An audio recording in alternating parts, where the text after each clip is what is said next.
if I do this one. So I suspect that since I upgraded to Windows 11. Oh hey, I can hear me on the stream.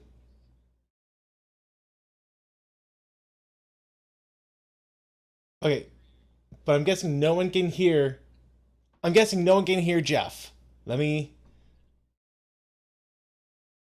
Okay, so I'm guessing that's a big no, but I can fix that. It is cable A. Okay. Uh, yeah. All right, there we go. Hi, everyone. Hey, can you hear me? Can you hear Yes. us? Wow. Wow. I love Windows. It Hey. isn't the eyes. It isn't the eyes that were the trouble this week. It's the ears. Yeah. Oh my goodness. I guys, I was like this close to just calling it in. I'm like, this is embarrassing. It has been so long since I've had just complete audio fail. Um,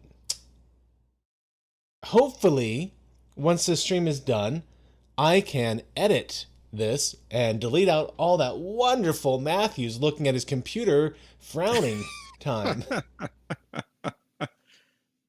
But hey, I really appreciate all the helpful hints we were getting in the chat. Jeff was reading them off to me, and it truly annoyed the heck out of me.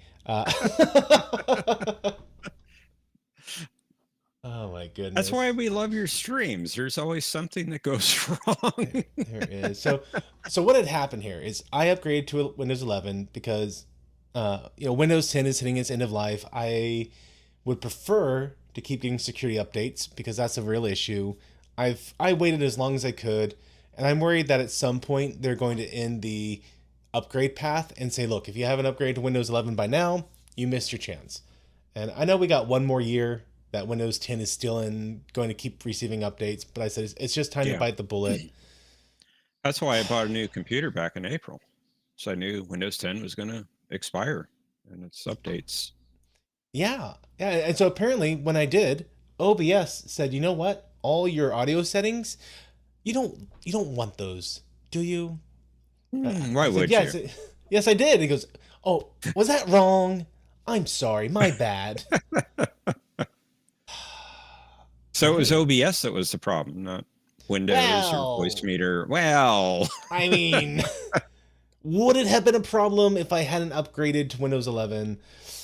I don't think so. probably not. Probably not. And Omni, I does OS2 really work with all modern hardware? I wonder about that. Very doubtful. Um, You probably couldn't get anything to work. oh gosh, hey Texas, how you doing today? And just hey everyone in the chat. I have been seeing you. I actually was paying quite attention because the other thing I did is I changed my work layout. So I usually I have three monitors here, and I usually have Jeff over here on the right monitor, and I have to cover him up a little bit because if the screen is too white, like it hurts my eyes because everything else is dark, and StreamYard's is bright white. I'm sorry, Matthew. I'm just ugly looking. You have to cover me up. Oh, Bird 5, how you doing? Kapla! He's saying if I edit the video, the chat will be lost. Oh, that sucks. I'll put chapters. Look, I'll put chapters, and I'll pin a comment about all of it. But I also redid the workflow, so I can see really easy on my left hand. It's docked on the right of my left hand monitor, the chat. So now I can actually see things a little better. Not that it was doing me any good, because you couldn't hear anything I was saying. Yes, Omni, I'm very white. He's asking if I'm too white. Are you? I mean, I wouldn't go that far. Well, I was thinking about that earlier today, and I think Shran was right. I'm pink. I'm pink skin. Pink? Oh, sure. From Enterprise. Yeah, I'll go with From that. Enterprise, yeah. And there was a good reason for Shran to enter my mind, and you may see that later. Okay, yeah. So let's go over some stuff, everyone. Well, we're gonna get since I lost so much time with this, we're gonna get right into this. Almost, because I'm Oh. easily distractible. Yeah, we So, know you, Matthew. had VBS over the weekend. I again almost didn't lose anyone. Um, I had the fourth and fifth grade boys. We made it to the very last day of VBS, and we're outside in the sitting area. It's where they do snack times. We're working on memory verse, and we're at a school because we don't have our own building yet. And for some reason, this school, an elementary school, thought it was a great idea that in this outside area that would receive 100% sunlight all day long in Texas, we should put these white stone blocks as benches. It is literally they quarried a piece of rock out of the ground. They cut it into a rectangle shape that is about, I don't know, foot and a half off the ground, maybe 2 feet tall, and about 4 feet wide, and then 2 feet long. No, 4 feet long, 2 feet wide. You get what I'm trying to say. It's a rectangle, and Right? they place several of I'm these. following you. A 4x3, so four of these stones, 3 rows, and the kids obviously are jumping back and forth on them because what would you else would you expect kids to do when you arrange it like that? One of them Makes misses, sense to me. Uh-oh. complete miss, and he hits his shin bone just like right on that Oh. edge. Oh. He's on the ground. He's rolling. He's crying, and Oh my goodness. instant big bruise. And like, oh my goodness, this child has fractured or broken a bone under my care. And so I'm like, I need to see what's going on here. And so he's grabbing it, and every time he grabs it, of course, it just hurts worse. And like, I need you Right. to let go of this. And he's like, but it hurts. I'm like, I know it hurts, but I need to be able to see it to know how bad it is. And like, he's on his back, he's on his side. And so like, I finally get him to calm down on his back. And I like, okay, does it hurt up here by your kneecap? He goes, no, that's not where I hit it. I'm like, I know. I gotta work my way down to see like if it starts to hurt and I'm still, way far away from it, we got some movement going on. And so Right. sure enough, I'm far away from it. That hurts. Great. It Oh, dear. flexes his foot. It hurts. Awesome. I'm like, great. I'm gonna have to go get our on-site nurse, a great guy, and one of the other leaders goes, so do I need to get your mom? Kid jumps up. Nope, I'm okay. I don't need my mom. Everything's all right. I'm like, wow, kid. Like the second he thought his mom was gonna come and he was gonna end his VBS day, he was all, an angel tapped him on the head, go out and play, and there he went. Miracle happened. Exactly. Yeah, Omni, 4 cubits by 3 cubits, something along those lines. Yes, not a royal cubit, obviously. That would be too long.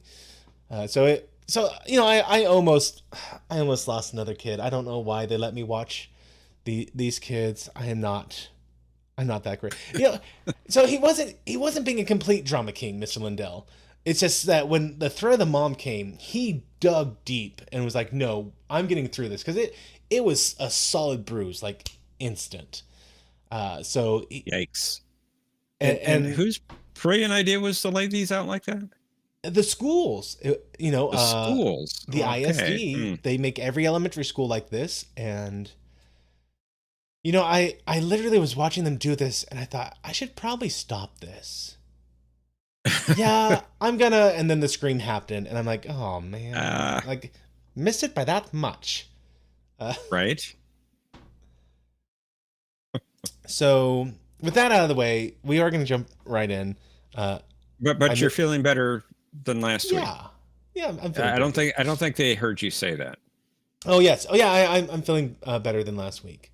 And still got stuff yesterday, going on. my voice was bad Yes, we missed an entire dialogue. from the Saharan dust that's coming over. Yeah, It's invading the state. Yeah, it's invading the entire Gulf area. It happens every year. Really messes with the Gulf ecology there, or not every year, but almost every year. But it's been going on for so long. Thank you for the reminder, Mr. Lindell. Let me pin that real quick. So last week, I made a prediction about what this week's episode would be. It's an episode called Eyes, and I said either this is going to be like some Halloween-esque episode where you have a character literally collecting people's eyes, which I count as a remote possibility. Or more likely, I think this is going to be an episode that is talking about how you're always being watched. And I don't know if this is going to be more of a sociological thing. Does that word count as a word? Sociological? I'm running with it. Sounds good to me. I'm running with it. I don't know if this is going to be sociological, where like as an ambassador, your every action is watched and evaluated, or if this is going to be more of a commentary on police stating, where there's cameras everywhere, there's police everywhere, you're constantly under observation. There are eyes everywhere, and there's no freedom to, not to commit crime, but there's no freedom to not be perfect. Because there's a big difference between someone intentionally going on committing a crime and just being less than perfect. So, and that's what, CCTVs everywhere. Like we had red light cameras for a while in Texas, and eventually we said this was unconstitutional because you have a right to face your accuser in court, but when your accuser is a camera, you can't face them, which I thought was kind of a weak argument, but I'm glad we don't have red light cameras anymore. Yeah, we had those in Arizona too when I lived there. So I wonder if that's where they're going to go with this. And I saw a while back, Melphasis was saying that one's pink and the other's orange. I don't look orange on my screen to Well, me. you look oranger than I do. That's fair. I am somewhat I look pretty pink. red in tint. My skin tone is a little bit red, and it doesn't help that I spend the afternoon biking trying to get ready for the hotter than hell I do come August. Oh, you're going to do that this year? Oh yeah, I don't think I'm Awesome. going to shoot for the 100 miles because I am 20 pounds overweight currently, and there's no way I'm going to be able to get it. Which unfortunately, Well, last week I was talking about how I was recently diagnosed with Hashimoto's, and apparently that's one of the side effects, that your body doesn't get rid of weight like it's supposed to. So that's going to be a fun thing to get used to. Eat lots of salad. Yeah, pretty much. But is there where's the joy in life then? Omni says I have the same shade as Mr. Home. It's more orange Matthew's than skin tone red. like Oompa Loompa. I don't know, guys. I am not seeing it. You might have some funny stuff going on your cameras. All monitors are different. Did I have? Let me look at my filters. Nope. Everything looks normal on my end. So we're just gonna go ahead and jump in here, guys.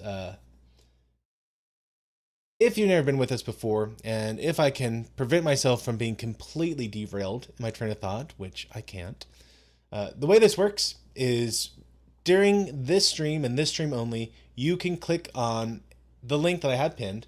This will take you to my screening room, and we can all watch Babylon 5 together as Jeff and I provide some live commentary, and as I am completely distracted by everything. Like everyone's saying I'm orange today, apparently, which I don't see. I just don't see it. I'll look at my phone Apparently, later. I look like Mr. Home, so I don't see it. Like, you're more pale than I am, but that's how everyone is to Yes. me. Yeah, I have to play with my camera settings every time I get on stream. It drives me nuts. and see, look, this is how easily I get distracted. You can click on the you can click on the link and watch this with us. If you can't click on the link, like you're on your phone or something, you're out and about, we do provide some clips that it will just once every 7 seconds you can be able to see it. Oh, my wife is texting me too. I wonder if she's saying. Uh-oh. Okay, I've seen the pictures. That's exactly what I. No, I do not see. I do not see the orange. I'm sorry. I admit I do see orange. Now I have 3 monitors as well. Now let me move it over to. You look less orange on my left monitor. That's weird. Yeah, and then there's the times you deliberately try to distract me. Thank you for that. I appreciate it. And Thomas is also pinging me in Discord with the picture, which that doesn't look orange to me. It looks even less orange than what Thomas sent me. I'm moving forward, people. Let's go. Okay. And I bet I just froze Jeff because I opened a screen in front of StreamYard. So there we go. Let me get Jeff unfrozen. Um, yeah, look orange. Amy Joe. I disagree. Anyway, tell you what. This is gonna make me look so weird. There you go. How's that, everyone? This is Oh, that's better. okay. So I'm glad you guys like. This is without color correction. So I'm looking at this camera. I'm like, that doesn't look like me at all on my monitor, and so I can't stand this because I look so washed out. I look so pale. I can't. See, sorry, I'm trying to look at my own. That looks so weird to me. I'll run with it so you stop calling me an Oompa Loompa. All right. All right. Yeah, that's bad. Okay. Okay, no more There he Oompa is Loompa. without Thank the you. spray on tan. Thank you, my beloved. No, Bradley Briggs. and I admit I probably look extra red today because I was outside biking and I always get flushed when I do that. And then my son, he built an outdoor pizza oven thing out of some leftover. Oh, cool. It's not a real one. Oh, Yeah, it is these paving stones that you put around like a tree, decorative concrete block things, and he fashioned it into a semicircle, and then put a bunch of twigs in there and said, "Dad, can you set this on fire?" And so I'm like, fine, I'll do it. And so we had like all these water cups and a fire extinguisher nearby, and we did it. And he roasted a potato in it, one potato that he grew. He harvested some potatoes this weekend, and it was amazing. Like, it was an absolutely delicious potato that he got to do an outdoor pizza oven, quote unquote. Had a blast. But as a result, I am definitely looking very flushed. Yes, distractions, Amy, distractions. You know what? We're just gonna go. No explanation. You guys are smart enough. You can figure it out. We've had technical issues. Said that. We've had technical issues. We've had me being distracted issues. We're just gonna go. Pick it up as you go. If you're watching this in the future and you've jumped to the right chapter so that you can see, here we are kicking off, I'm gonna give you a quick 3 count. Hit the play button when I get 3, 2, 1, go, and we'll be synced up. That way you can still have the live commentary, but you can watch your copy of Babylon 5, which, again, as always, I highly recommend you buy the Blu-ray copy off Amazon. All 5 seasons, usually about $75. Yes, Oompa Loompa issues. So, with all that said, let's do this. 3, 2, 1. Hit that play button. And oh my goodness, please let me know if this comes over, because of all the things that would come over, this is absolutely what would come over. Like, no audio anywhere else. Stream comes through, obviously. Oh, no one's saying they can hear it yet. and I like that they've made Garibaldi have a motorcycle. I feel like this fits him. Kind of like how Tom Paris. Josh Street says no bleed through.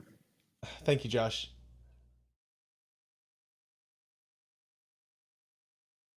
Yeah, everything's working. Don't touch anything. Joel, you must be new to my streams. Everything's working. I think I'm going to go crazy with it.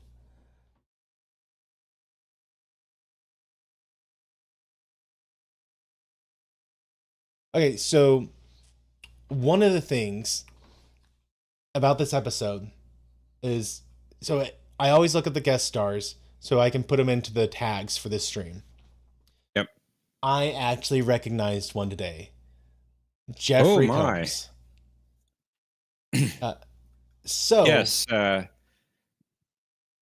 designer of the Enterprise, right? Yeah, no, just the Jeffrey tubes. named after Jeffrey Combs, obviously.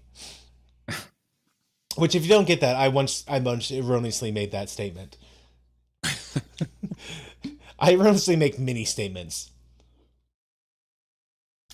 But what we're going to do, we're going to play Can Matthew Recognize Jeffrey Combs? Because odds are low. If he is dressed up as an alien, you got about a 50% chance that I'll recognize his voice. Otherwise, we're all doomed. So we're going to see how long it takes me to recognize Combs. So no one tell me when he shows up. Just be silent. I love the instruction manual is in Japanese. Lanier's going to try to help him build it.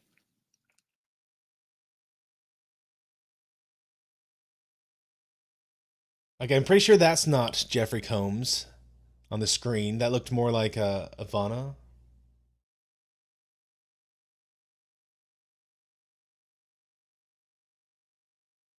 Yes.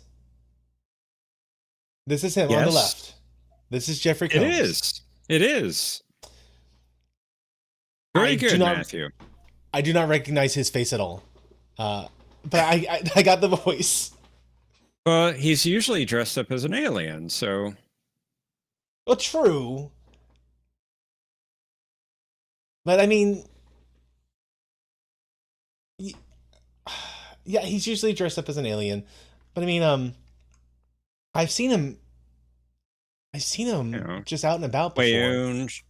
Wayoon, Shran, Brunt. Oh my goodness. I'm thinking of a different actor than Jeffrey Combs. Did you ever watch Matthew Bennett? Have you ever watched Brunt, Parks and Rec? FCA.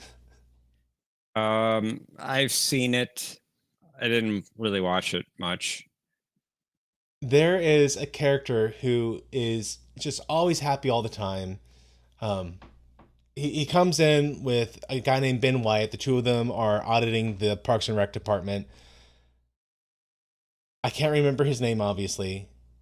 I assumed it was Jeffrey Combs. For years, I have thought that was Jeffrey Combs in Parks and Rec. Okay. I don't think he played in that. He didn't. Someone help me out here. Who's the character I'm thinking of? Let's see.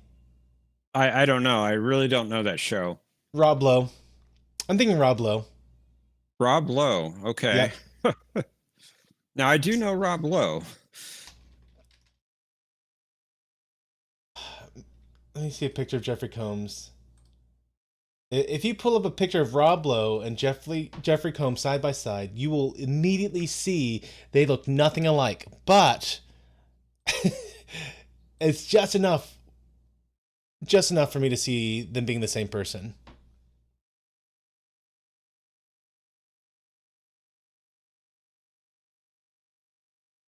So there's problems on Mars. Okay, so there was an episode of Deep Space Nine where Quark went into the arms dealership, but he only did the holograms on DS9, and he kind of skirted the law because there were no weapons physically on DS9, but he was able to showcase them anyway. Yep. And that's not the plot they're doing here, but they are doing the Babylon 5. You're allowed to sell arms from. They wish it was illegal, but it's not illegal.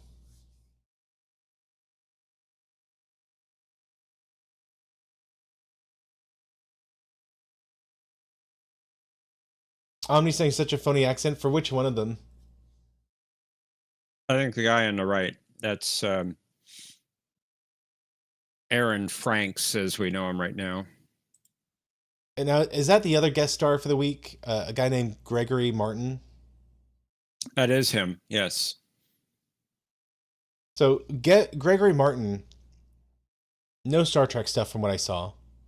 No, I couldn't find any reference to him. He went straight from this to Sequest DSV, where he did a guest star. And then he also went to Sliders, which is... Okay. just an incredible. No. Sorry. So Sliders, excellent series. Recommend you go watch it if you haven't seen it yet. At least the first couple seasons. Yeah, Uh, first two seasons were great. so Garibaldi sent him. Did he send him that video, or was he looking it up independently of Garibaldi? He looked it up himself. Okay. Yeah, Sliders was absolutely epic. But so the Nambari aide, he looked up this video, and the video talks about how motorcycles were a sign of sexual prowess and rebellion, and apparently that really resounded with the aide.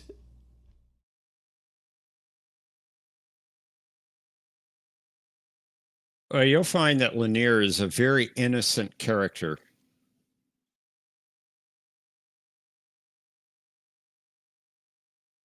And yeah, Texas, after they lost the professor, it went downhill. It was another one of those series, along with Andromeda and Earth Final Conflict, where there was a writer's strike that happened. The original writers or directors were kicked out of a show, and the people who came in didn't do it justice. But the episode where they actually lose Professor was such an amazing episode.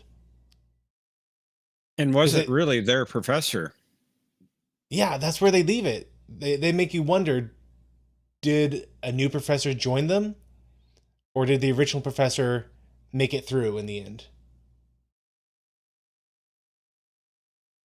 Well, there might have been a switch in the second season, but then they lost the professor that was with them in season 3, whichever professor it was. Oh, yeah, sorry, I was talking about the switch that might have happened as losing the Okay, that was professor. season 2.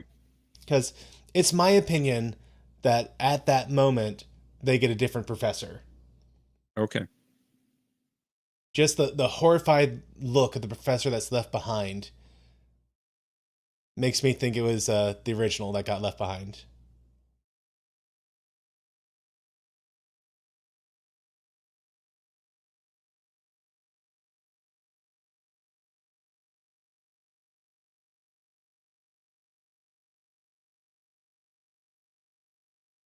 It is a very fake looking scar, yes.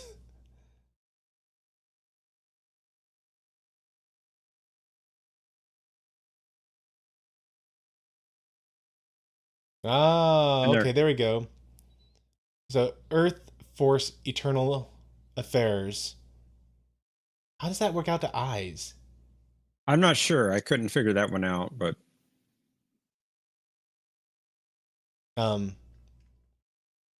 yeah, so I don't. I guess it's not supposed to be an acronym. It's just a nickname for them. that's what I get. Yeah.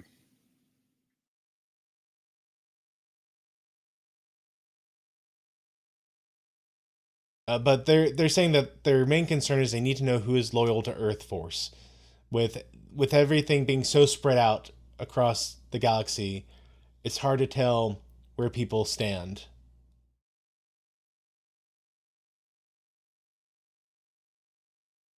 So you got Earth Force, Earth Gov questioning the loyalty of their own people.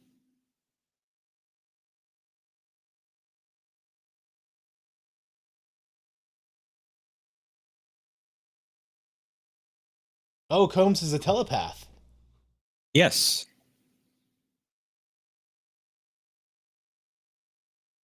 So apparently they're saying that originally it was illegal for a telepath to be present at these sort of investigations, but they have since changed that ruling, and that now it is mandatory that telepaths are present at this sort of investigation.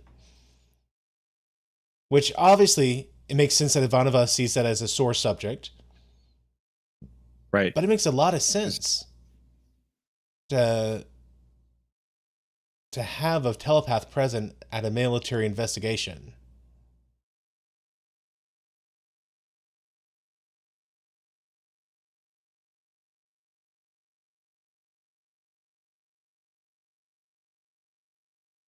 Josh, let's let him find out, okay?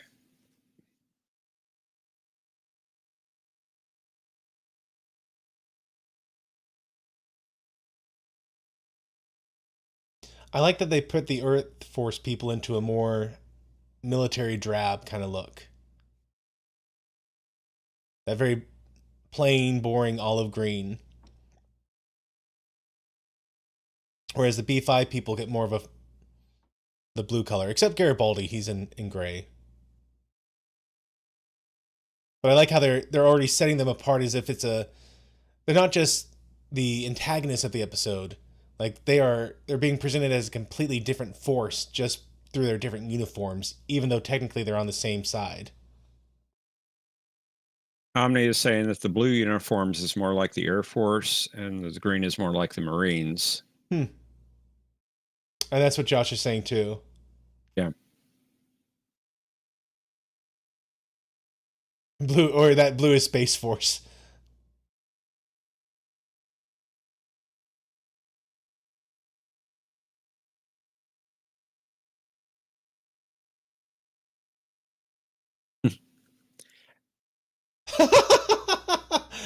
I think it's very interesting that Gray laughs at Garibaldi's joke. Yeah. So he made a comment saying this is completely ridiculous that we're being investigated. Who's running this? Abbott and Costello, and Combs laughs at that.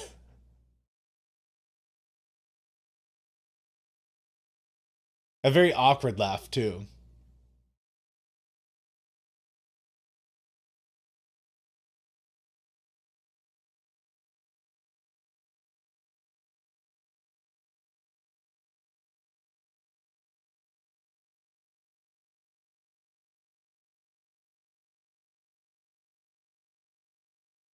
So Lanier wants to help Garibaldi put his bike together.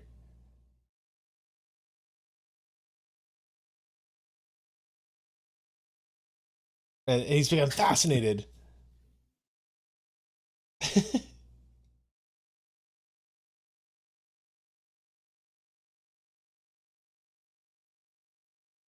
Oh, and it's actually in his quarters. I mean, I guess it makes sense. You Yes. got to build stuff, but I mean, unless Garibaldi has really big quarters, that's a big dedication. Well, it's just him.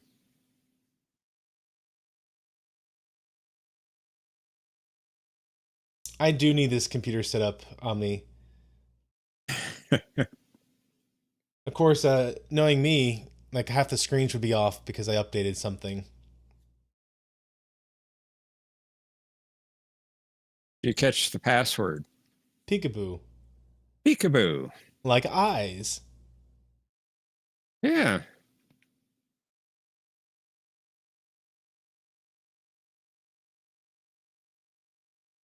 Omni says it runs on OS2, guaranteed.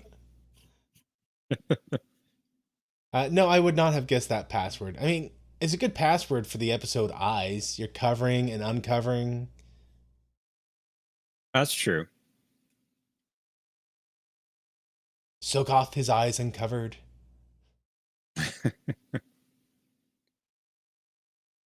Yes, Texas. It is very Garibaldi.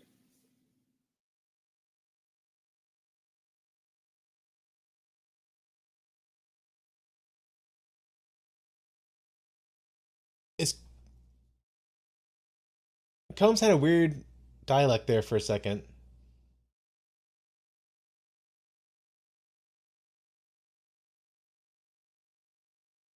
But he's excellent actor. I mean, he plays every role differently. I can see a little Wayoon in this.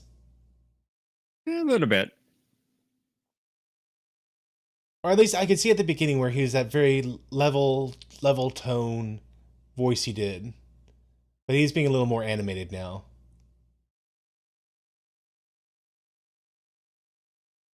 Now, some people think he's being creepy right now. I think he's trying to uh, show that he can be a good guy. Everybody hates the Psy-Corps, but he can be a good guy. He's not a monster that everybody thinks Psy-Corps members are.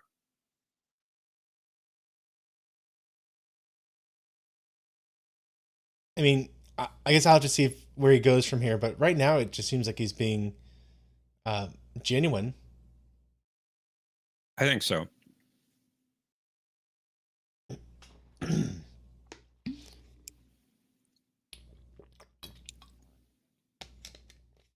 Now, one little thing they revealed there that I do find interesting is that the Psi Corps is not military; they're a civilian force, They are. and that they are explicitly forbidden from joining the military. He just said.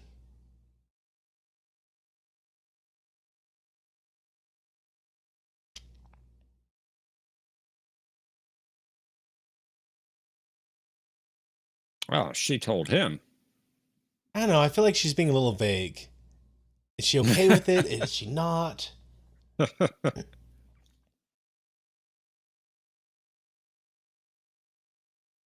And, sorry, were you saying that I'm wrong in my interpretation? What they said there, that the Psi Corps are not military. They no, they can't be in the military. They're kind of segmented from the rest of society. Mm-hmm. Which is That's weird right, because Joel. Don't mess with Ivanova. yeah, I thought they were I thought that the Psi Corps was very military control. Well, we're getting indications that they want to take over everything. Yeah, we got that with Chekhov. Mr. Bester. Yeah, Vesker. There we go.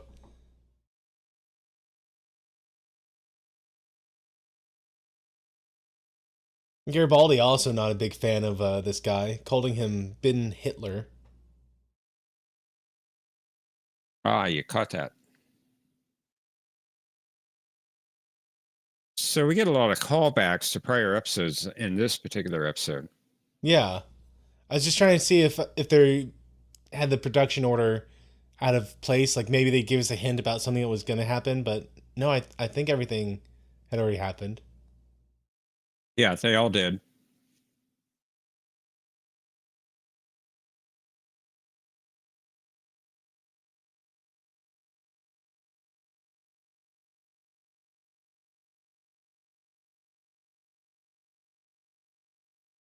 Now this would have been, frankly, an easy episode to turn into a clip show. Would have, yeah, but they didn't. Yeah, they didn't, and I'm glad they didn't. Clip shows rarely land. This was actually the last episode produced in the first season. Huh. But what about the next 8-ish But episodes? six, there are six more after this one, but this was the last one that they filmed of the 22. Interesting. So, Yeah. so should we have saved this one for the season finale? Like, is that where they're No, kind of going with no, no, this? no, Okay. no. This is right where it should be.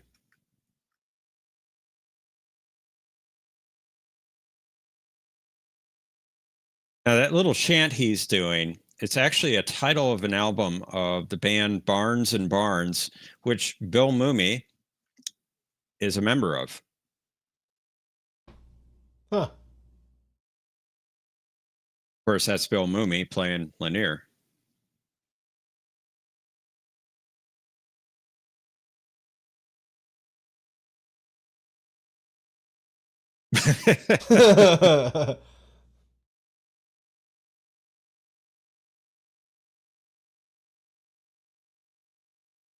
And he's learning Japanese, as you can tell. Domo arigato. And Tex is saying JMS was not happy when he found out about the chant About being the chant, the album title.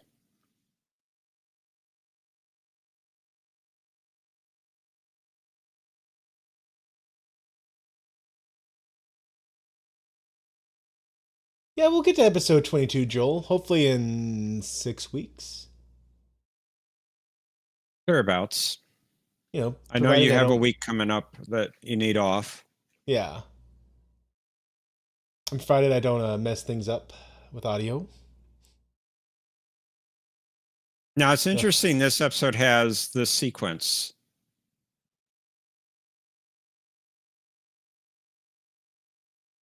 Now this actress has been in Star Trek. The one playing is, her mother. so That's that's not Ivana, the same actress. no, no. That's Marie Chambers, and she played uh,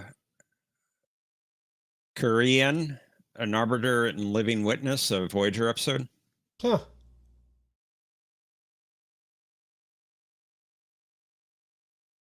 Yes, Josh Treat. She was in a Voyager episode. Now, I wonder if the Psychor people actually wore the masks, or if this is just showing how she views them as these faceless entities in her own psyche. Yeah, they didn't wear masks. It's just the bizarre feature of the dream that she's having.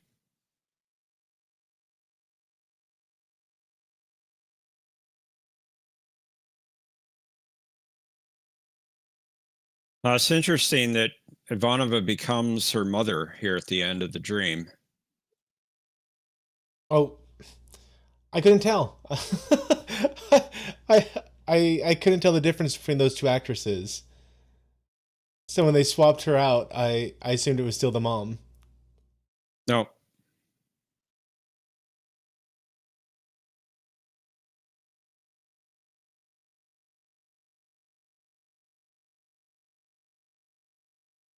Okay, so obviously now the question is, was this just a convenient dream sequence of her own, or if this was Combs already mind reading her?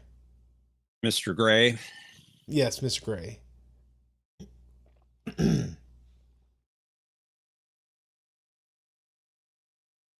Josh is wondering what season Voyager was in 1998. Like That would be two?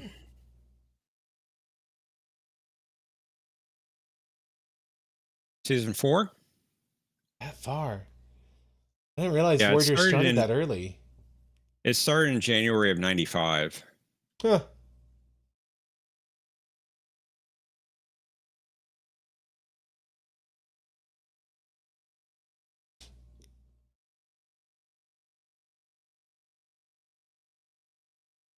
So it depends on which side of 98.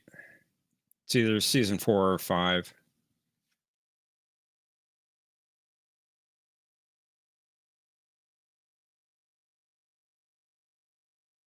Okay, so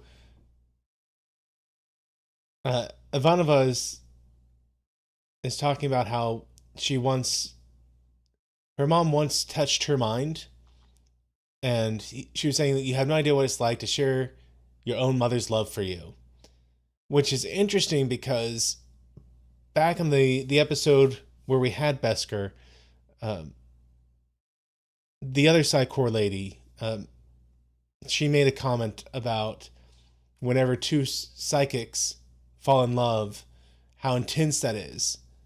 Oh yeah. Talia. So I'm wondering if they're trying to lay down the idea that Ivanova is an Esper herself, or psychic rather.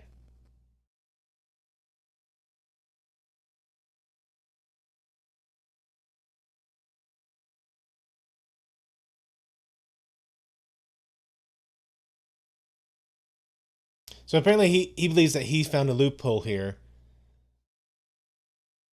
in which you have to have 5 members.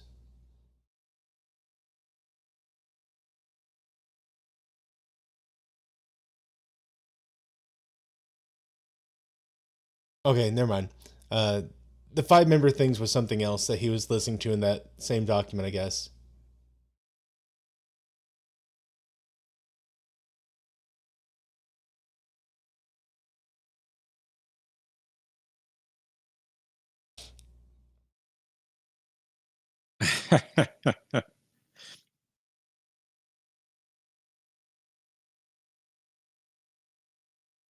Okay, so there we go. There's where the 5 ranking officers Yeah. come in.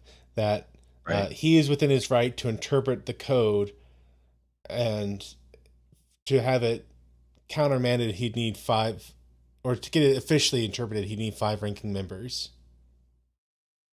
With specific charges brought up. Omni says, and he names the Grisellas to arbitrate the dispute.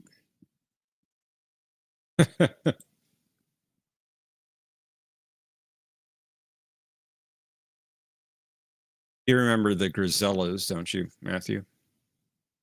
No? The Klingon sisters from Star Trek? No, this is Next Generation season 3 with the Sheliak. Oh. They want, and Picard names the Grisellas to arbitrate the dispute that they're having with the Grisellas, with the Sheliak, I mean. And there's something about the Grisellas where they won't be out of hibernation or something for. Yeah, you got it.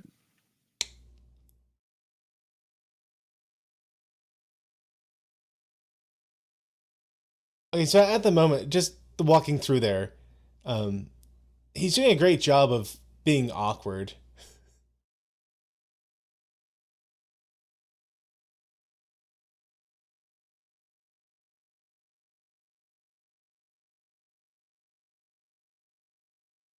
Yeah, they're in their hibernation cycle.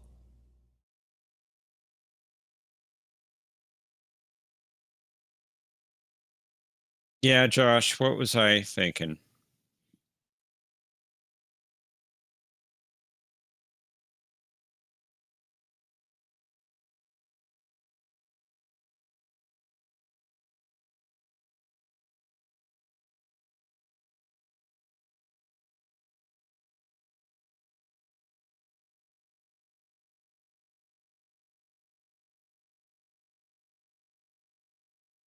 So Ivanova is very sensitive to being scanned. I think a lot of people are, but she has particular sensitivity to it because of her mother. But it's interesting she was thinking of Talia.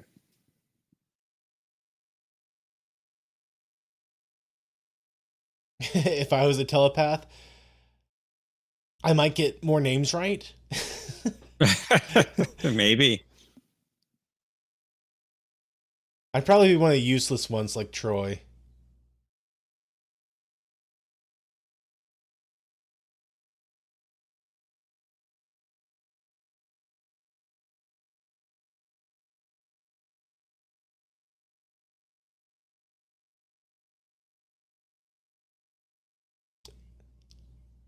So every time Mr. Gray is making any sort of, you know, yeah, maybe not like romantic advancement, but just being able to make friendship advancements with Ivanova, he seems to be screwing it up. I think the Psi Corps messes up with their members. They But we did get an interesting thing where he admits that he doesn't like the colonel here, and he even goes on to say that he thinks that he is not just like he lacks any compassion to the point where he feels like he's sometimes not human.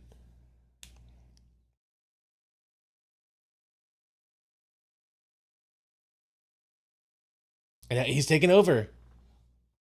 Kind of like yes.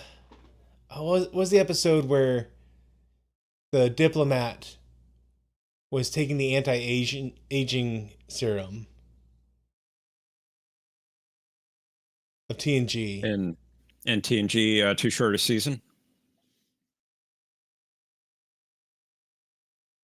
Just the way that guy was making increasingly bad choices and kind of throwing his weight around as he was de-aging.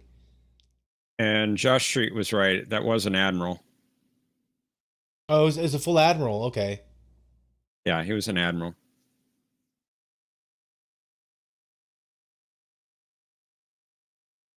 So now he's I just complete overreach of authority here. I never made that connection before between that episode of TNG. It's just the way that he's doing well, I'm in charge now sort of move made me think of that. And just the, I mean, they had a couple episodes, well, okay, 2 episodes, where you had a person who dealt with someone in the past, and he's therefore the most qualified to deal with them now, but he misjudges things now and kind of screws things up. So Right. you had Too Short a Season, and then you had Change the Command with Jellicoe. Some people compare this episode of Babylon 5 with the drumhead from TNG. Okay, I can see it. I mean, it's not, It's not a and one for drum, one, but yeah, and Drumhead, it was more the McCarthy trials, yeah. whereas this, so there's like a level of benignness to uh, Drumhead, where they weren't trying to go out to be like, we're attacking everyone, we're going to root out all these issues, but more of, we started from a good place and we've allowed the good place to take us to a bad end. Whereas this guy, he seems like he is extremely hopped up in his own power.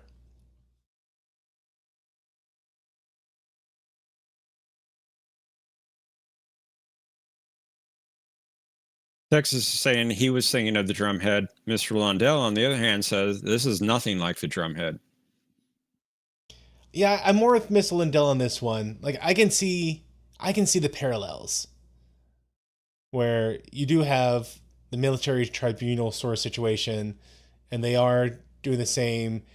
We're trying to protect our core organization from foreign actors. Omni says this one sounds like the one with Remick investigating Picard. And I see that too, but there was no takeover in that episode. Help me out here. Which one was Remick and Picard? That's the one where Wesley, it was season 1, where Wesley was going to try to enter the academy, and Remick and an admiral come aboard, and they're investigating Picard and the ship. Hmm. It was I'm kind of a drawing a blank on prequel it, but to, as soon as you said it was season a one, kind of a I prequel to Conspiracy, because we see those two characters again in that episode. hmm. Remick was the guy that had the bug in him Okay. in that episode.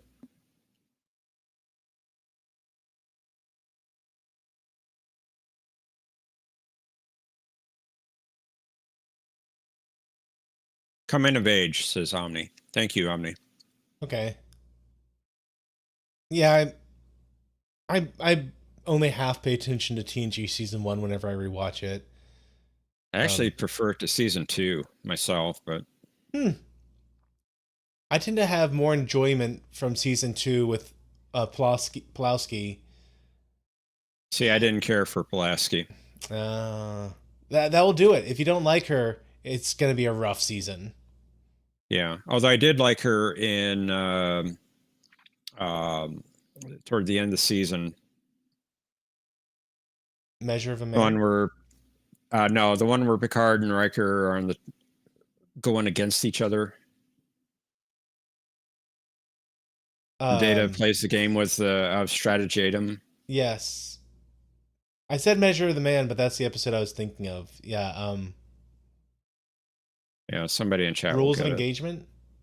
No, Um, that's not it. I can't remember it. It's right at the end of the season. yeah. We need John to be paying attention. He knows.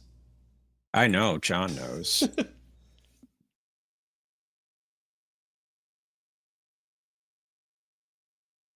Peak performance. That's Thank it. you, Omni. Thank you, Omni.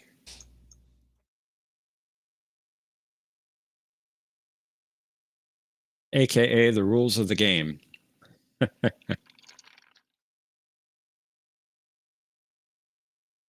So this guy was higher up on the list to take to command Babylon 5, Okay. and is a friend of Mr. Bester.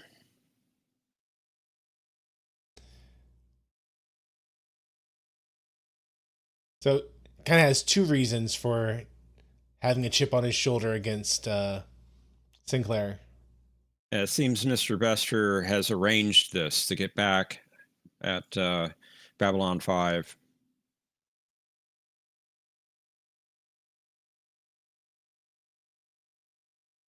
So when Sinclair was talking on the video phone right there, I'm kind of surprised they didn't talk to the same senator that we've seen a couple times up until now, the Asian Sen- guy. Senator Hidoshi. Yes. Time to take out the garbage, says Omni. I know, Joel. It just wasn't coming to me.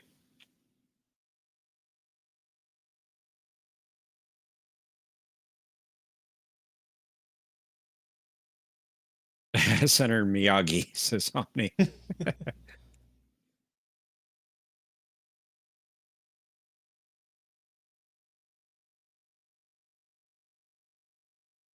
Putting a I'm little extremely doubt in curious. Mr. Gray's mind. Yeah, and I'm curious. I'm trusting Mr. Gray at this point. Uh, but I am curious if he is playing dumb right now. I kind of get the feeling that while Mr. Gray has been assigned by Bester, he's not aware of it.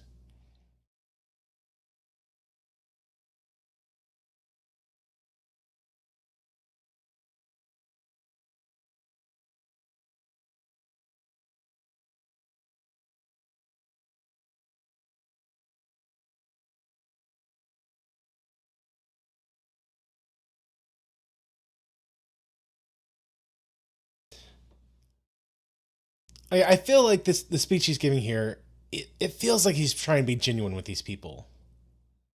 Seems genuine. Just, just hey, I'm not going to be digging deep into your brain. I'm only going for surface level feelings, like Deanna Troy is only able to do. Just to know that you are being honest, but also, hey, if you resist, it's going to hurt.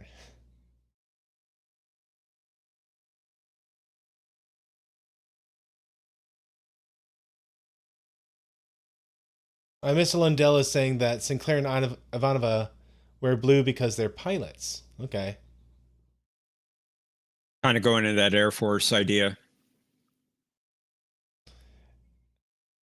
And I like how after playing the Seed of Doubt, Sinclair is now prompting the Colonel to think about the very things he's being charged with to get Gray to do a surface level reading, which is now Yep. legal. The Colonel himself has made this legal. Eh, And since Mr. Gray announced that he'd be doing this, this is so above the book. Joel says another Kirk maneuver by Sinclair.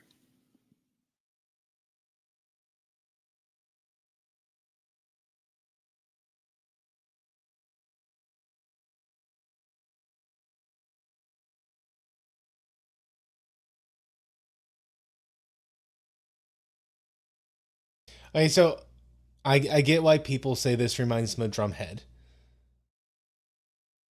With his speech right there. Uh, Yeah. Sati went over the edge too. yeah.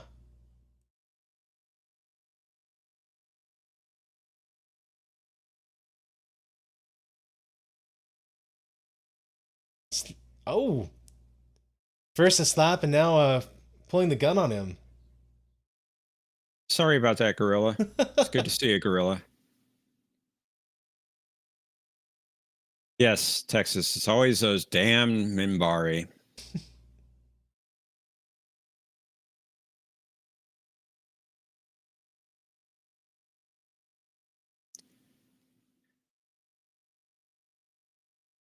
Now, Mr. Gray has to be a pretty good telepath to do that. And J. Michael Straczynski says that he's a P10, which is pretty high on the scale. Okay, so Talia, Talia, Talia. There we go. Talia, she's a Talia, 5. but she got boosted by her She ex. did. Seems that she did, at least with telekinesis. And telekinesis was that a 10 level? I don't think it's ever been ranked.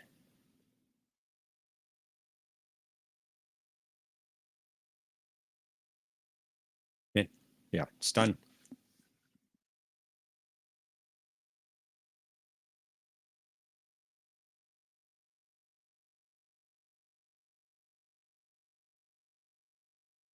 But are they gonna write it? Nope. Too bad we can't write it.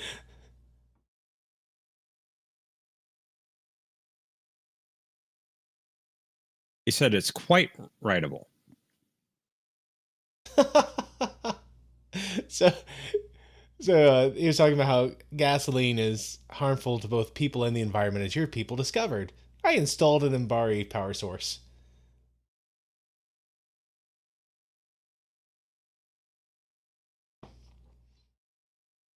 That's And hilarious. there they go.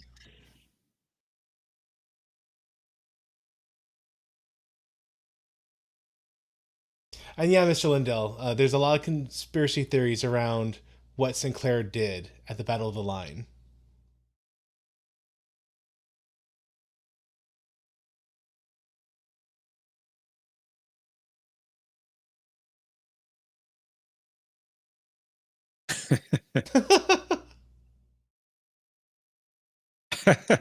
Sinclair just shakes his head.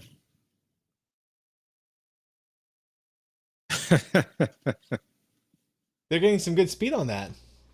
Yeah, they are.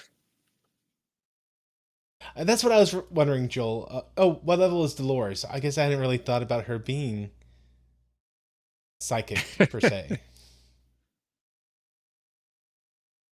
But I We guess they never have see mentioned her being a telepath, so if she has any, it's really low level. Well, that And yes, was Texas, just another day on Babylon 5. fun. That was good. That was good. And was I way off my prediction? A little bit. Well, it definitely was not a Halloween episode. It definitely was not a Halloween episode. Yes. My other prediction, I was looking at it more from the diplomacy angle of not being get away with things and always being under scrutiny. So I was right in the scrutiny, but I was off on Too much fun. everything else.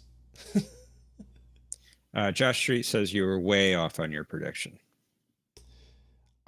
I mean, way. That's a subjective. It was pretty far. It was pretty far off. Well, in a way, you were right because a lot of people have their eyes on Sinclair. They're watching him. All the things that he's done on the station, things that are maybe have been through the book a bit. You know, it hasn't gone strictly by the book. He's had to reinvent the book.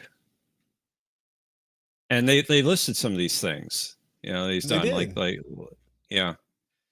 Like the strike, how he settled the strike with the dock workers. That's true, and I do like that we're seeing ramifications from that. It's not just, oh hey, I did this thing, I made people mad, and next episode now, please. It's, yeah, you did these things, you made people mad, and now they're working together against you. Way to go. Right. And he got the whole sabotage with the station when the president was going to visit. They wanted to blame Sinclair for that. That's right. Jason Ironheart had a Psychor member get killed there. Bester's companion. Yeah. That's when he got Bester. Bester's not happy about that. Yeah. The Deathwalker incident, they lost her. She was on her way to Earth, and the Vorlon showed up and just blew her away. I mean, you can hardly blame him for that one. But they do. They're going to have immortality. All it would cost is someone's life. True. And Omni's going, Deathwalker! We haven't seen that Aid in a little bit. No, we haven't. Of course, we haven't seen Dolores too much. Well, I was listening to a podcast this afternoon about this episode, and they brought up that we haven't seen a lot of these characters very much. And in the first season, a lot of them only had a contract for up to, not necessarily including, 13 episodes. Oh, okay. Now, a minor spoiler, we will see some of these characters more in upcoming seasons, like Hmm. Dolores and Lanier and Veer and Londo, Jakar. We'll see them more in season two and beyond. Hmm. Okay. No, I literally was just thinking about that, about how we got the main core cast of Garibaldi, Sinclair, and Ivanova, Ivanova. Yeah. Those are the three we see the most. and then there's usually one, maybe two other, not guest stars, but like regulars. So you'll have like Yeah. Londo and Jakar, Right. or you know, Kosh might make a brief appearance. Well, the Vorlons are mysterious. They don't want to be seen very much.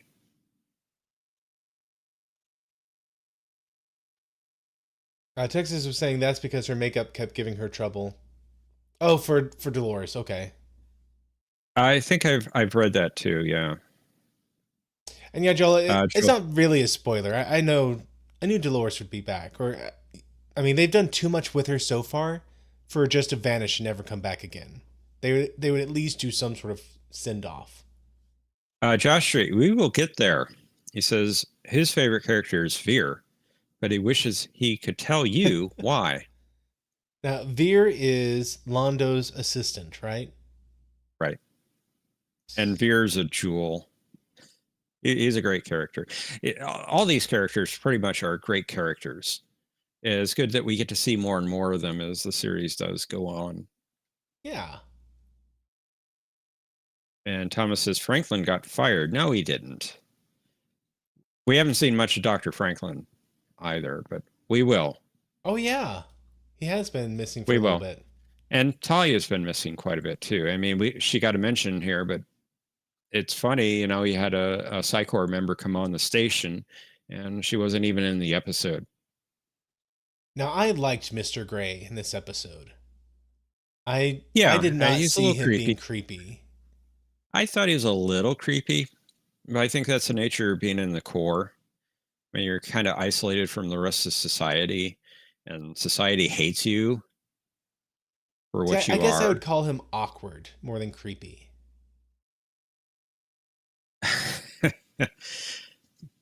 Franklin is Thomas. worse than Thomas Dr. says, Crusher. for those of you that don't know, my last name is Franklin, and Thomas is just picking on me.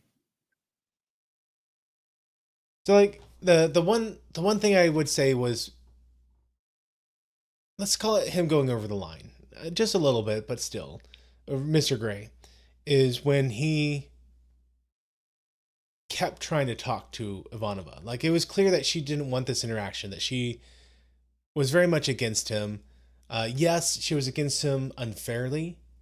Uh, she was against him simply because, not because of him himself, but because of he was with the Psi Corps and he was there to scan her mind. So yes, it was unfair against him, but she still didn't want those interactions. So he should have backed off. Well, he was But just following what he was told to do. well, like when he came to talk to her in the commissary area, Oh, I see what you mean. Okay. I mean, it would have been smarter for him to back off, but it was also an extremely public place. I don't feel like he was looking for her. I feel like he was just walking around, being awkward, saw her, and wanted to go talk to her. Like, I, I don't get super creepy vibes from him. I'm an incredibly awkward guy vibes from him, and then you find out that he's an extremely powerful telepath, which I think explains further why he is so awkward. Yeah. Like it's got to be difficult to have normal interactions when the more powerful you become as a psychic. I can see that. Like, imagine your childhood. Who's gonna hang out with you? No one. You're gonna be stuck Well, doing you get psychic taken stuff. away by the core. The core takes you away. They try to find them as young as possible, and they take them away from society, and they're in that, they're in the core. Oh, true, Joel. Sorry, telepath, not psychic. Yeah. Uh, Joel's right. sorry. You Yeah. have to humor Matthew. He likes to say psychic instead of See, telepath. it's the psi core. So I got the word psi core in my mind, and then I go to say what he is, and I go psychic. But yeah, excuse me, telepath. And Uh, Thomas, you're on the right track there, I think. Sounds like the Jedi. a little bit, sure.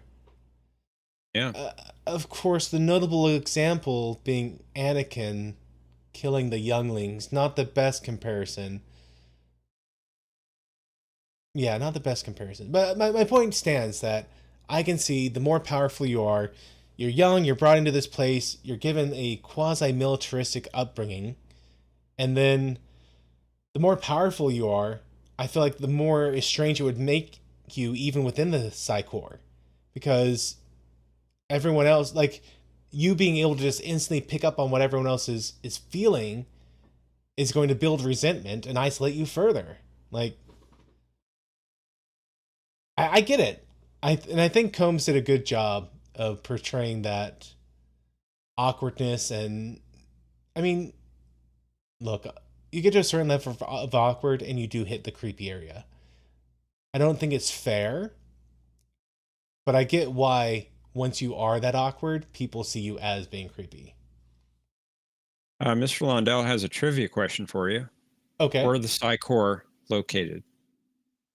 Says Mars? you should be able to answer it by now. Is it Mars? I'm curious where he's going with this, so I'm going to let him answer that. Is it? Let's see. We've talked about a place called New Jerusalem in this episode. We've talked about Mars. Oh, it is. Okay, awesome. Okay. I assumed it was Mars. I felt like that was a good guess. And Texas saying he doesn't think the show's told us yet. I'd have to rewatch the Bester episode. I feel like he I may don't, have made a comment about it, or maybe not Bester, but Iron I- Sides.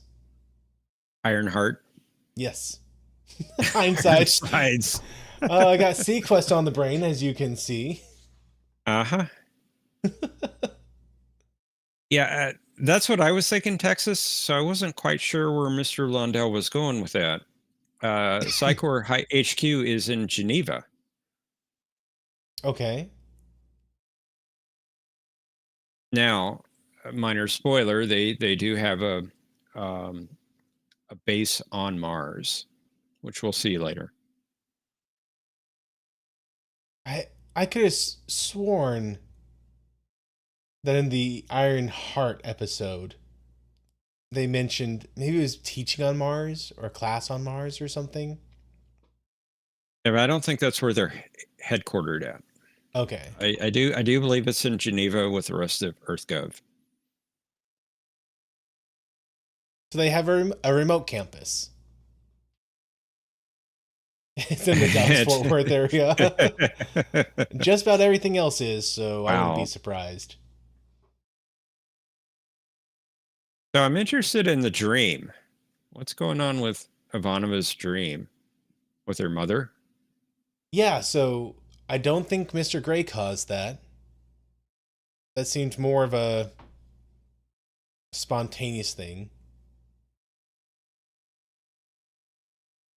But because of it, I do feel like, or I wouldn't be surprised if at some point they made Ivanova a low level telepath. You think that's where it's going? I could see it. I don't think they've done a lot of ground, like laying the groundwork, except this episode could totally count as it. The way that she was now in place for mom, repeating the line, "There's only one way out." Um, She did repeat that line, didn't she? she did. and the comment she made about being able to feel her mother's love for her. I don't know enough about the telepaths in this show yet, but it seems like being able to make that connection between a telepath isn't something that happens with a normal person. Like I feel like the fact that it's a two-way street exists only between telepaths. I mean, unless you're causing them pain, in which case you have to be a high-level telepath. Mr. Lundell, I'm humoring Matthew. I'm being Matthew's voice here. Yes, I know where it goes. I know where it goes in the show, but I want to stimulate Matthew's thinking. The other thing I could see it being is the way she's fixating on there's only one way out. I could see her being concerned about her place in the military and being a part of the very system that caused issues for her mom. Like I get it. The Psi Corps very separated from the military, but the Yeah. way they're kind of working together and interlocking here, I could see Ivanova having guilt about that and kind of feeling trapped to the point where she's thinking there's only one way out of this situation, and that's the same way out her mom took, which is suicide. So they're definitely laying some sort of groundwork here. I clearly have no idea what it is specifically, but I did recognize they were laying something down. Like the fact Seems like it. if it had been this was her being probed by Mr. Gray, and this dream was happening because she could sense that he was probing her memories, and in fact he was causing these memories to come to mind because he wanted to test her loyalty. Like that would have been encapsulated. There we go. There's a reason. We get the payoff. We're done in this episode. But the fact that this is just a spontaneous response in her own mind to the situation happening, that's clearly something else is coming down the road here. One thing you might have missed, Grace at one point said something to the effect that he noticed that Ivanova had noticed him scanning her. Yeah, the commissary area. Yeah. I don't know if you picked up on that or not. I did. I commented on it, and you made the comment that seems like many people are able to sense it, but Ivanova does seem somewhat sensitive to it. Which yeah, like I said, I can see them laying some groundwork in this episode specifically of, I mean, telepaths running in families. Sure, sure. That's the reason See that? Jakar wanted to engage Talia's services, if you will. In a manner of speaking, yes. Um, and then yeah, so I could see them going that route. Uh, I would be surprised if they made her a high level, like unless it was something where the mom intentionally suppressed the abilities of Ivanova and maybe even altered her memories. Like maybe the mom didn't actually kill herself. Maybe the mom, in creating a mental block in Ivanova, it was such a exertion of powers that it ended up killing her, or she went to hiding and had to block her own daughter's memories. You know, something along those lines. I could certainly see that. That'd be a twist. It would, and I could see them going that route of I suppress your memories and I suppress your abilities so that you didn't have to go down this path. In which case, okay, she could be a high level. If that's not what happened, it would be a bit weird to go, oh, by the way, the whole time you were actually a high level telepath.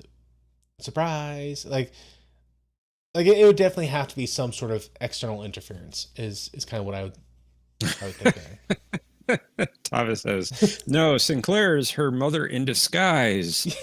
Yeah, her mom is that strong of a telepath that she can distort reality for everyone around us. That's why there is a hole in her mind, a hole in her head. Or his mind. I don't Yeah. know. I don't know. That's Sinclair's getting weird. everyone's mother. Way to ruin it, Joel. Gosh. Ah. One other thing, I think it kind of got lost in the shuffle in this episode, but they mentioned it a couple of times, and that was the Free Mars movement. It's the first time we've heard that. Okay. Yeah, I So did miss. I heard him talking about Mars, but I missed the Free Mars movement part of that. yeah.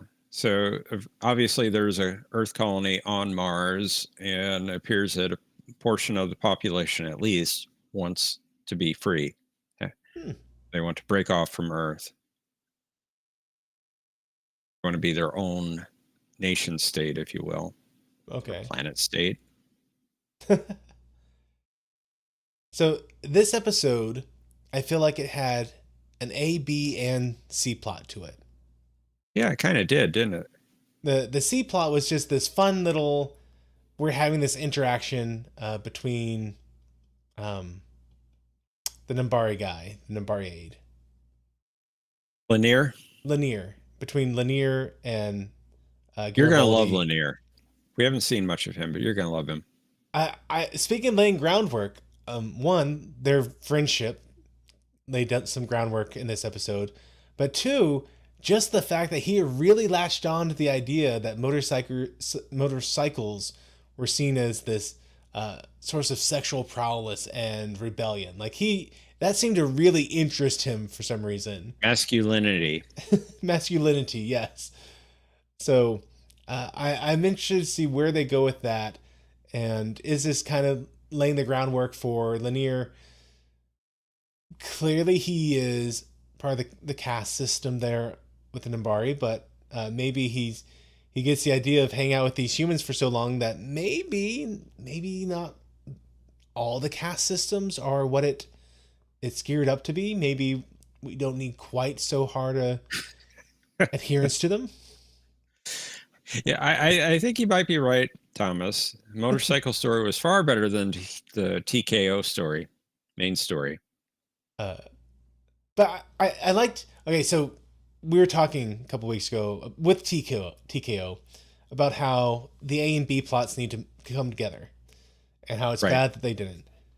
I didn't mind that the C plot did not really come in to this episode. Like, okay, you got the one throwaway joke in the turbo lift at the end of the episode as Sinclair and Lanier, or not Sinclair, Garibaldi and Lanier drove by.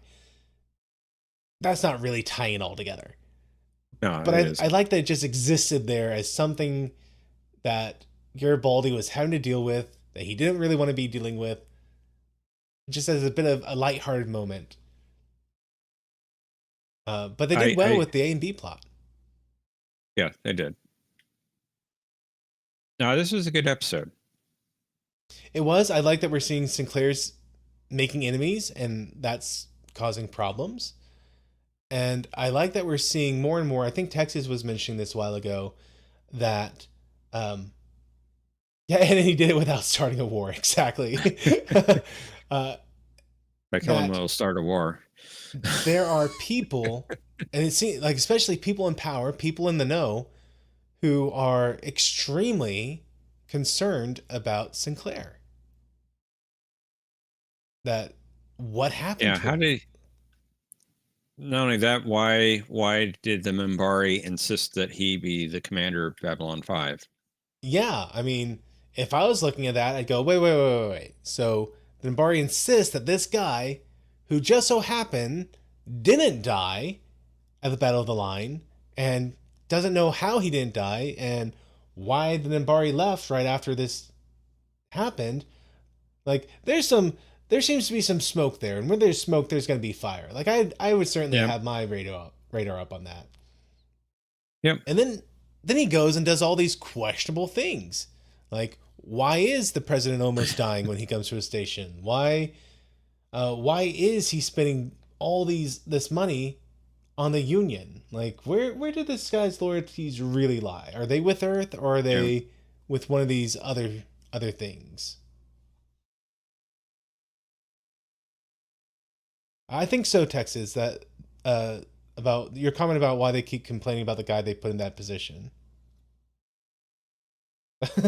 And Eli's saying the show ends when the motorcycle crashes into the fusion reactor. And now we're on Babylon 6. That was the story of Babylon 5.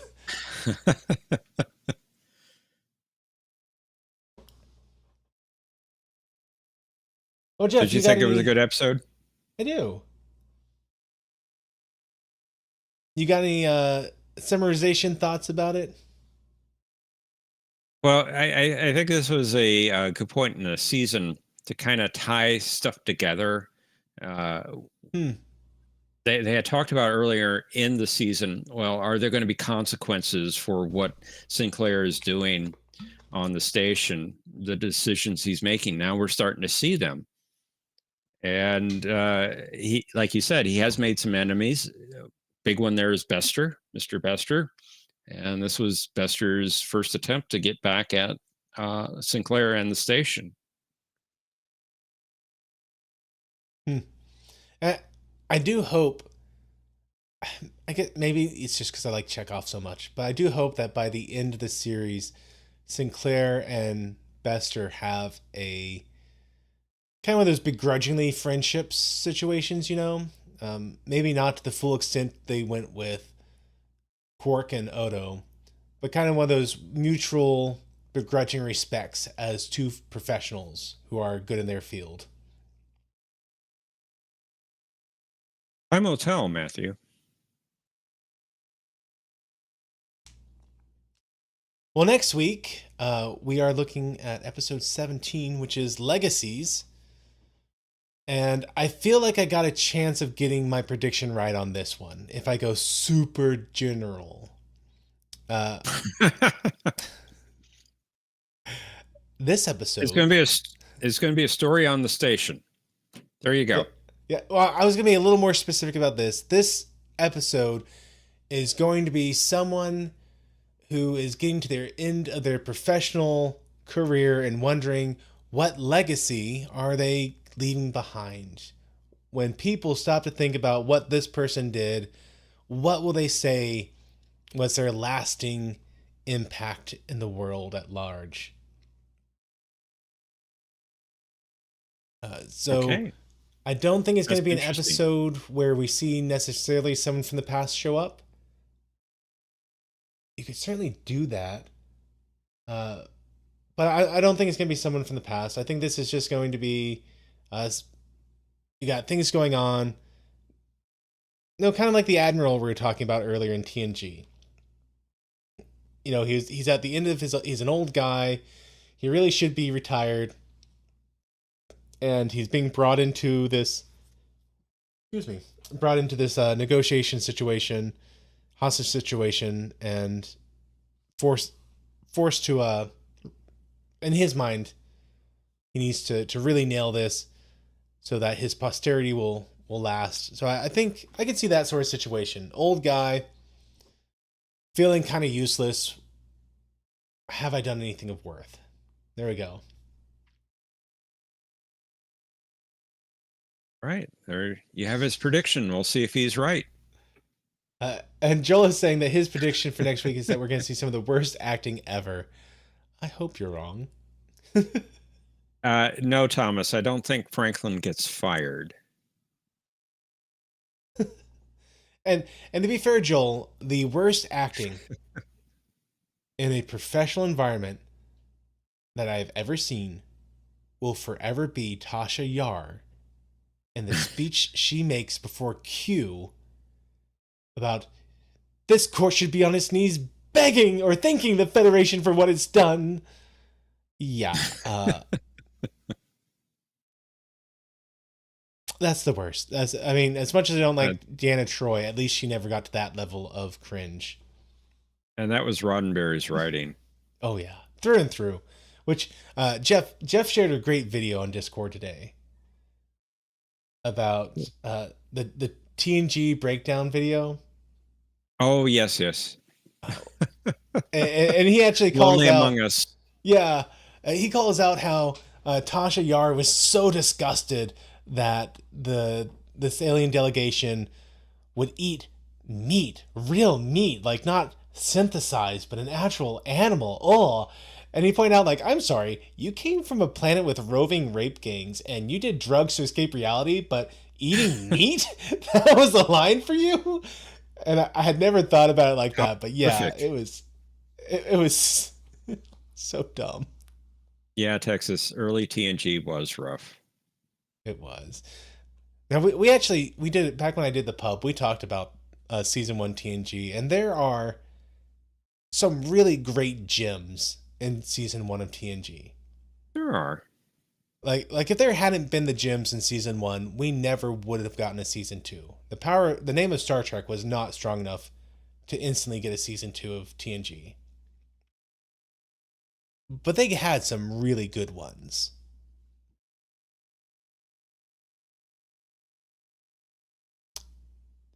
John says, at least she had a cat to keep her company while she was running from those gangs. What cat? Remember, they had a flashback scene of her running from the gangs, and she had a kitty cat. Oh my goodness, I did not remember that. No. Uh, yeah, season one of TNG is still better than Discovery because as cringe as it was, I mean, right up to the last episode where Wesley's like, I don't get it. No, that wasn't the last episode. That wasn't the last episode. But Wesley made his anti-drug comment. As cringe as that was, at least they were consistent in their writing. Hmm. Like Discovery, have them be like, "There's no way we can get past this asteroid in the wormhole," and then literally 5 seconds later, they would just reconfigure the ship right after they said they couldn't reconfigure the ship to get past the asteroid. Yeah, To get past yeah. the asteroid, and it's like it's been Just 10 seconds, guys. Like, it was bad. Discovery. Uh, yeah, yeah. And Tex is saying that Gates McFadden, Dr. Crusher, had issues with how her character was portrayed in season one, and that's why she was gone for season two. I thought it was budgeting concern or not, not their salary I, concerns and some other stuff. no, I think it was she had a disagreement with somebody on the production staff. He didn't like her at all and canned her. And they Was brought that in it? Pulaski. Hmm. Okay. And Mr. And Lindell, then I agree.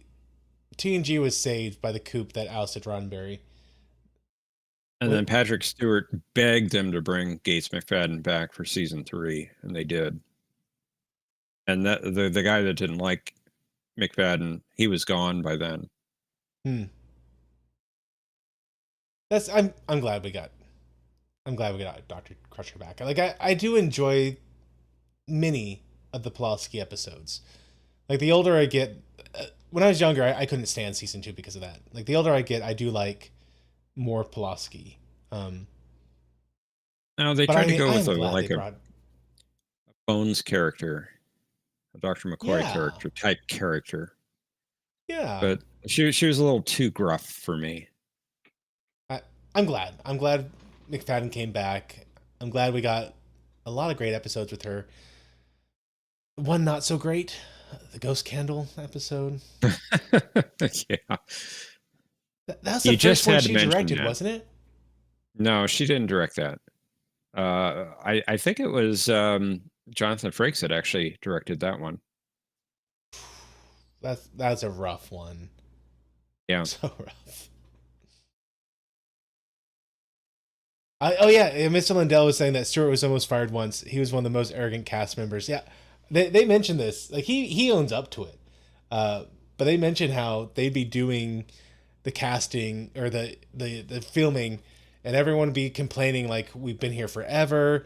We want to wrap this up, and they recognize that Patrick Stewart had the most clout of everyone on the set, like trained thespian, experienced guy. And so they're like, hey, Patrick, can you go talk to them and try and get some of the conditions changed? And apparently his response was, this is a job. It's not meant to be fun. And like, he was just always in character. And I think it was Deanna Troy. What's her face? Deanna Maria Sirtis. Curtis. She did make a comment like eventually Stuart loosened up and they all ended up having fun after the first couple seasons and uh, And Stewart became the worst of the bunch, yeah. doing jokes and stuff. Yeah. So I'm glad he loosened up. Yeah. You can't do multiple seasons with people and just always be tight-lipped and Well, I like think you he know was used 12 to hour days. doing plays. Yeah. He was used to doing plays. He wasn't used to doing a series. Thomas, a trained what? A thespian, Thomas. A trained thespian.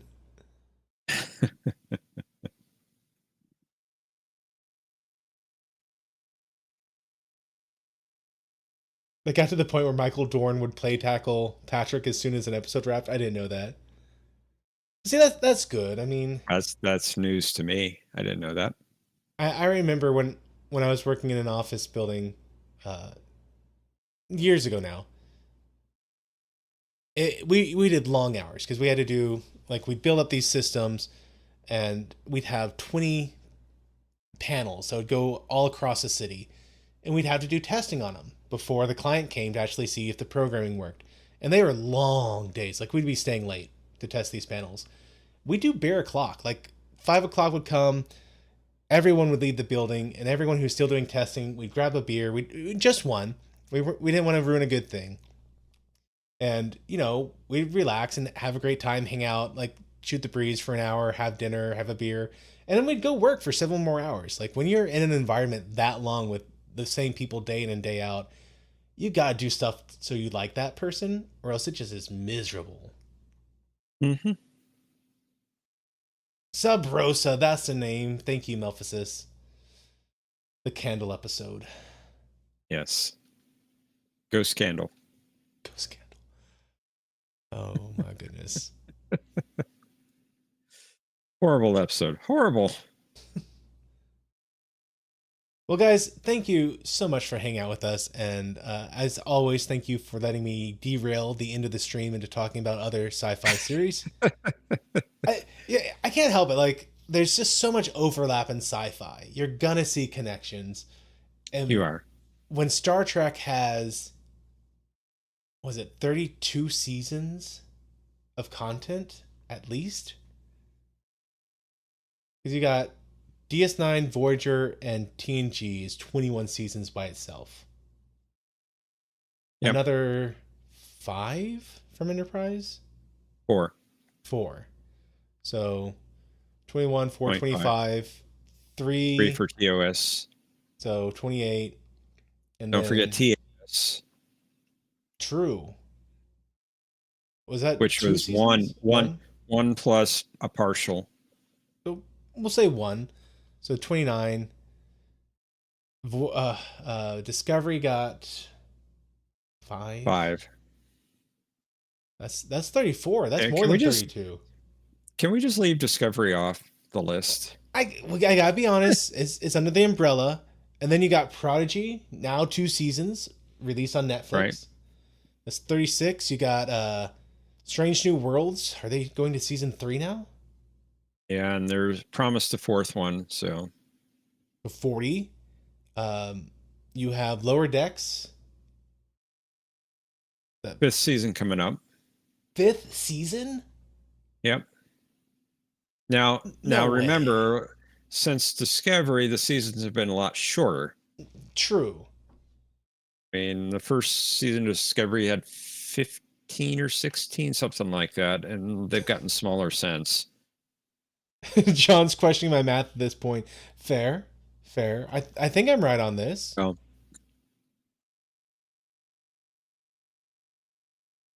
So it's it's how you measure it. Do you go by episodes instead? Do you go by an average of number of episodes in a season? Yeah, I was just doing raw seasons. So I mean, Right.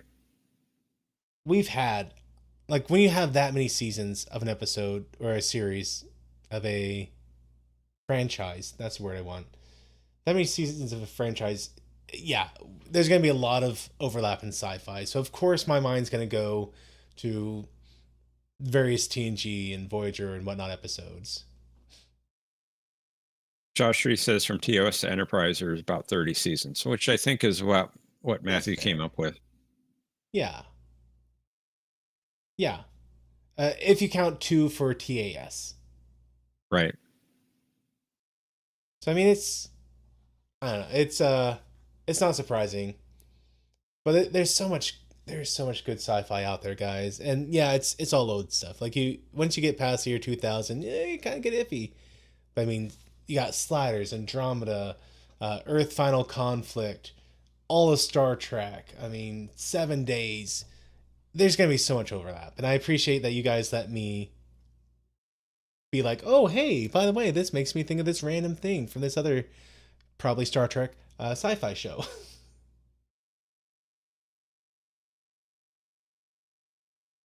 uh, hey Stein, how you doing? He says out of all of Star Trek, I can only rewatch about half of DS9, same for Voyager, but all of Babylon 5. Oh, Yeah, fair. Babylon 5 is one story essentially. So, I mean, there were a lot of setups episodes at the beginning of the series, but once you get rocking in season 2, it's almost like one story, just one episode of the next. It's just a continuous story. And Texas is saying that Battlestar Galactica was early 2000s. You know, I wasn't a fan of BSG. Sorry. I know heresy. I liked it. I liked it, but I can see where it's not everyone's cup of tea. Oh, Stargate SG1. Stargate. Thomas is going to say there was only one movie. There's only the only one movie. I I get it. I think that the way they adapted it, and they did have to do a bunch of retconning for SG1. I They think they did. did. They had some. Yeah, I think they did a good job of their retcons of saying, okay, it wasn't really an alien like that. It was an alien like this, and it was a lot of them. And yeah, Richard Dean Anderson and Michael Oh, Shanks Michael Shanks, yeah. Banda Tapping. absolutely made that show. I think all 4 leads were really good in that show. I heard. I was about to say goodbye to everyone. Here we are getting distracted again. The actor who played Teal'c, apparently he did Indeed, not do Christopher his. Judge. Yeah, Christopher Judge. He said this in an interview once, so I'm not throwing shit on him. He admits to this. He said in the beginning he was too lazy to memorize his lines. And so he approached the writers and he's like, hey, how about we make my character be a really stoic guy, a man of few words, but when he does speak, his words are like gold. And so he did that just so he wouldn't have to memorize stuff anymore. And then by the time we got to like 4 or 5 seasons in, he was really regretting this choice. And he's like, hey, you know what? How about we change my character a little bit? How about you give me a few more lines to work with so I'm not just being like, indeed, in every episode?